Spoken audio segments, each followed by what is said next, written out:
Now, look, I get it. A lot of you guys have been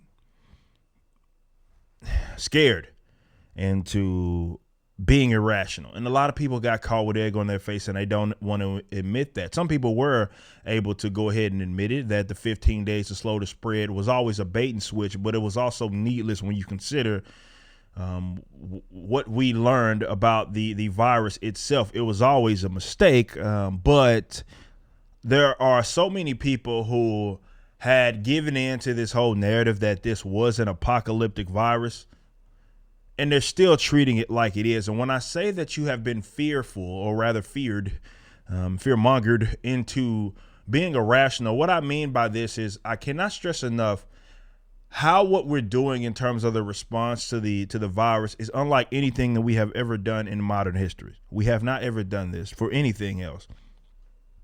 When you consider how countries all around the world had these strenuous lockdowns and these measures to contain such a virus, especially one with that's as not as lethal, like this one right here, is not even as lethal as a lot of other viruses that have come and gone, whether it be the H1s of the world, the Ebolas, or the numerous amounts of virus or epidemics and pandemics that we've had. This has never been the response where it's like this sort of lock you down, shut you down, don't move anymore type of thing. Certainly when you consider that this just simply isn't as deadly. However, a lot of people are still clinging to this idea that it is an apocalyptic virus, which is unfortunate because this has gotten a lot of people's lives ruined from an economic standpoint when you consider that, well, a lot of folks shut down and they could not last. They dipped into their savings and at some point they say no more. We have to shut down for good. And unfortunately that happened. So what I'm going to do is just give you the evidence coming from the sources that you all tell me I'm supposed to listen to. I doubt that if this video does go live, YouTube will again, like they did before when I had to raise hell and get that strike removed when they said I was spreading some medical misinformation is what they claim. This is not that, because I'm going directly from two sources that they tell me to listen to. And I'm going to explain to you not only why you're being irrational with this, but also just how, for lack of better terms, stupid you are in the event that you are fear-mongering at the idea of Texas or Mississippi removing a lot of restrictions. Certainly when it comes to the masks thing. Now, the thing about that is also, before I get into this data real quick, the hilarious thing about that is how these guys are so desperate for that narrative to be true, that, okay, the apocalypse happens. And I've already told you in the previous show that, yeah, if it does not get that like uptick in hospitalizations or deaths like they thought that it was, they're going to say that it was because of the vaccine or something like that. But if it does go have a slight uptick, they're going to then say that, oh, well, you're stupid, Texas, Mississippi, why did you open, and all sorts of other things, because they need this narrative to be true nonetheless. And I think that's what happens with this. When stuff like this happens, in the event that they end up being wrong, you got a lot of people in a lot of different industries that are going to have egg on their face, and people are going to lose a lot of trust in them, as they should, because they talk about people politicizing this issue, and the main people that say that are the ones that have politicized this issue. So let's get into this data real quick. And these are the facts. You can be mad at me all you want, but that doesn't change the fact that I'm highlighting the facts. And also, hold on, one more thing. I know I keep kind of going back here. When I also talk about how we did something that we have never, ever done when it comes to the response to the virus, you guys need to understand, I think perhaps it's most important, that when we talk about us not doing this ever again, you do understand that there's viruses that have existed over the course of human history, recent modern history, that have killed other people that otherwise wouldn't have killed, that didn't kill, let's say, other carriers of this disease. You can imagine if so many folks had been mass tested for like all of these other diseases, like other coronaviruses. You can imagine how many people would test positive for that. So that in itself is something that's so unique, where we just constantly are testing for people to see if they have a particular virus. And that's a relatively new thing. Yet we hold it up as if, okay, this is like hey, everybody's testing positive, this person tests positive, you got to quarantine them and all of this. But the idea that you could pass a virus to someone, you may not have a severe reaction or a reaction at all. And yet the other person, because that's what they say, they're fearful. Like, oh, it's not about you assuming a risk. It's about you possibly getting someone else sick. That could happen long before COVID, and it's going to happen long after COVID. Again, viral pneumonia, I bring up all the time, doesn't even have a cure. So they say, well, there's something like influenza at least has a vaccine. Well, if you look at viruses such as, or not viruses, or rather, let's say viral pneumonia that kills people throughout the year, that doesn't, if it's not associated with influenza that triggered it, there's no cure for that. Y'all do understand that. There's no cure for viral pneumonia not associated with influenza, and people will die from it. And you never heard anybody say, well, because of the potential idea that you may spread this to someone that may get injured, have a severe reaction, die, you have to either cover your face forever or have these needless restrictions. Or rather, just, well, for you, it wouldn't be needless. You think that these restrictions should exist. This is what I'm talking about, and how you have to consider that in context when you see how irrational it is that you're acting. And then the excuse that you say for your irrational actions, when, let's say, Texas or Mississippi or Florida opens up, you say, well, you might get someone else sick. That possibility existed long before COVID and will exist long after it, yet you were not mad about that. And this is why we can't take you serious. Let's get to the data, though. What I'm looking at right now was posted on the bulletin by way of the WHO. This is a peer-reviewed study by way of the great John Ioannidis, who I was talking about back in March and April, because John was ahead of this, and he works. He was at Stanford University, if I'm not mistaken, and part of the first couple of antibody tests that were done out here in America. And he was saying that, you know, this has the potential to be one of the biggest evidence fiascos ever. And he was talking about this long ago. And John Ioannidis, peer reviewed, coming from the WHO again. So you can't say, well, I listen to the experts. This is the experts. Or you can't say I don't. So what happened is, basically, as it indicative in the title, infection fatality rate of COVID-19 inferred from seroprevalence data. So he's grabbing all of these, and he gives, of course, the methods that, of course, he uses. This is a very respected epidemiologist that we are talking about, including 61 studies, 74 estimates, and 8 preliminary national estimates.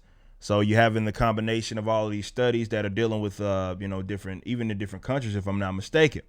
And what they found out, and this is the part that I want you to really focus on, is that in people under the age of 70, the infected fatality rate ranged from 0.00% to 0.31. So the lowest being 0.00%, the highest being 0.31%.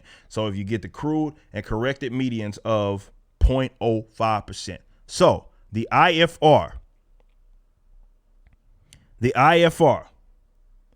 for COVID, when you look at the corrected medians, crude and corrected medians, is 0.05%.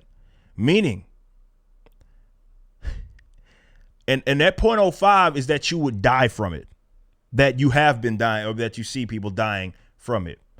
So well over 99%, which sounds crazy for me to say, but over 99% of people that get this don't die. Okay? We're talking 0.05% do. This is what the evidence shows coming directly from the experts. Now, because like the dancing nurses on TikToks, they get offended at you bringing up the hospitalization, the IFR, because that puts an entire dent in their narrative. Like, if this was this bad, the IFR would be extremely high, right? Or rather higher than, 0.05%. Or 0.31%, even if we go to the highest that it has been, because it rains, even 0.31%, which is the highest, is still over 99% chance of survival. But if you bring that up, they say, well, you can't bring that up, because what about people that get hospitalized, overwhelming the hospitals? Remember, they said that was the whole reason why we had to slow the spread in the first place, because they had to get prepared. Apparently a year of preparation isn't enough for these guys. Nonetheless, let's go straight to COVID CDC, excuse me, and look at some of what we are dealing with in terms of the hospitalization rates. This is more so the one that I wanted. This is going to straight CDC.gov. And you're looking at the hospitalization rates here.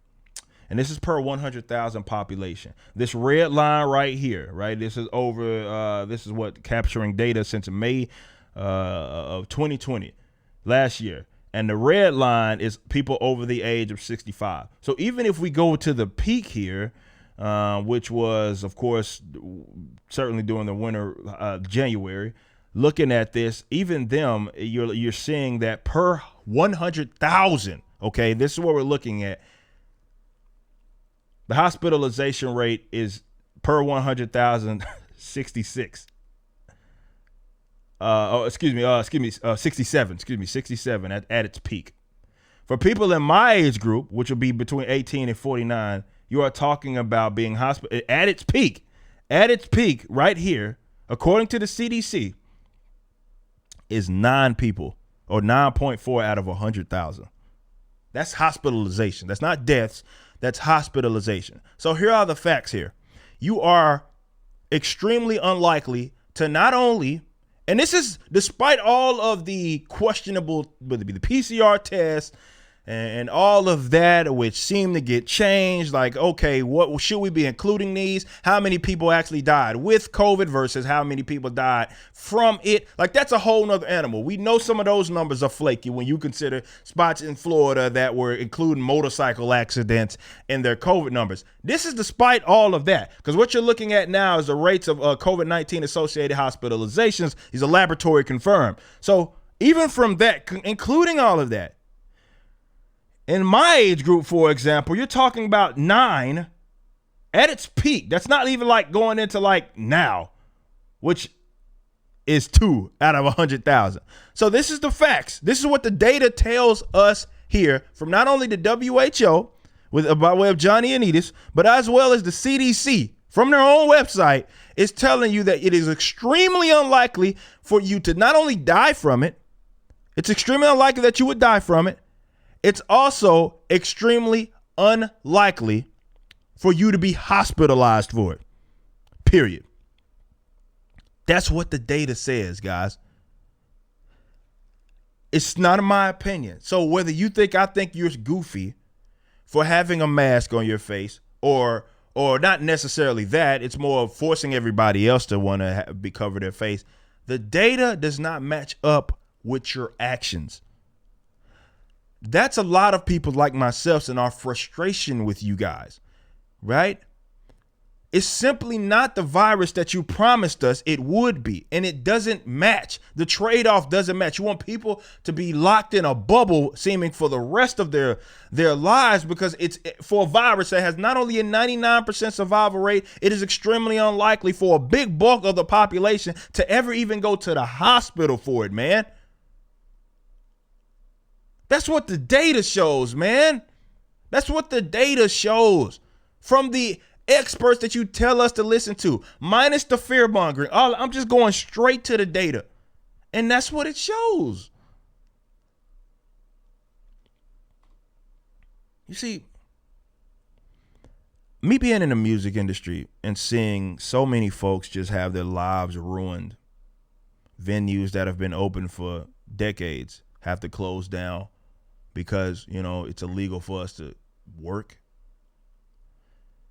And then when a little authoritarian like Governor Abbott of Texas finally says, okay, enough is enough, which is why I would never give him credit for it. And the only thing that has changed is that you now have the option and to exercise rather the freedom of choice in terms of wearing a mask and how your business is open. That's the only thing that changed. What didn't change is that if you want to cover your face, you still have the right to do it. If you want to require people to cover their face and social distance on your own private property, which a lot of businesses do, I'd imagine a lot of these big chains who just, who kind of do whatever the government, they work hand in hand. I expect them to still have some of those rules in place. They're within their right to do that. And I'm in my right as a consumer customer to say, I don't want to shop there, right? Or whatever. See, that's the only thing that changed. And you're seeing people react now at the idea that they cannot force everybody to think like them, or rather do what it is that they want them to do. So they will fearmonger till the wheels fall off, and they will sit here and lecture you about how this is the most terrible idea, when the only thing that changed is that people now have the freedom to choose what it is that they want to do in terms of how they have their business, in terms of how they were responding to this COVID crap, as well as the mask. So imagine that these little authoritarian folk are upset at you having the right, or rather the freedom, to choose and exercise how you want to respond to this. They can still cover their face. They can still stay at home. They're mad because you now get to make a decision for yourself. And this is why I have absolutely no remorse for these people in terms of them getting caught with egg on their face, no matter how much they signal and that they care about people. And I'll go ahead and show you a receipt on this if you don't mind. See, people like this, the minute you disagree with them anyway, they want you dead. They only care about it when it's politically expedient or advantageous. Because as I posted here, a response from someone, let me see if I can find this real quick, because I do want to show an example of this, because some of you guys have had people respond like this before. Look at this. This person. So go catch COVID already. This is what these folks say to me. And you probably heard stuff like that too. You know, you're against what it is that they say, or rather don't want to do what they want you to be forced to do. And then it's like, okay, go ahead and die.